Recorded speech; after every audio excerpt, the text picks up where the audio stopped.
Excuse me, আজ কি রান্না হবে? চল আজকে বানাই আচারি বেগুন। এ বাবা, বেগুনের মধ্যে তুমি আচার দেবে? আরে না, টেস্টটা টক হবে সেই জন্য আচারি বেগুন। ও আচ্ছা। দেখ, সবজি সব তুই চিনিস, কাটার প্রসেসটা তুই দেখে নে। আর মশলাগুলো আমি তোকে চিনিয়ে দিচ্ছি। এবার দেখ, একটা প্যান গরম করে নে।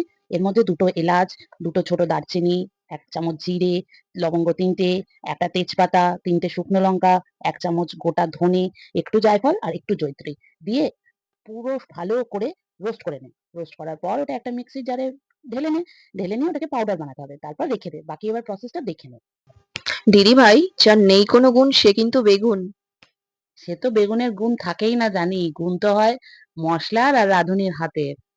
এই বক কম, আচারি বেগুনটা শিখে নে, নিজের গুণে আমাকে করে খাওয়াবি।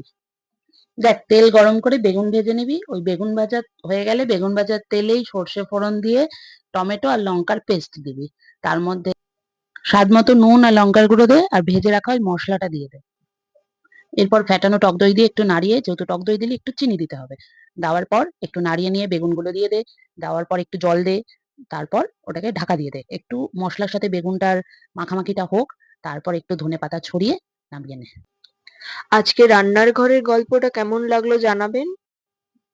আশা করি আমাদের এই গল্পটাও আপনাদের রান্নাঘরে সেজে উঠবে। নমস্কার, আমি রাঁধুনি দেবলীনা। ক্যামেরায় আমি মৌ।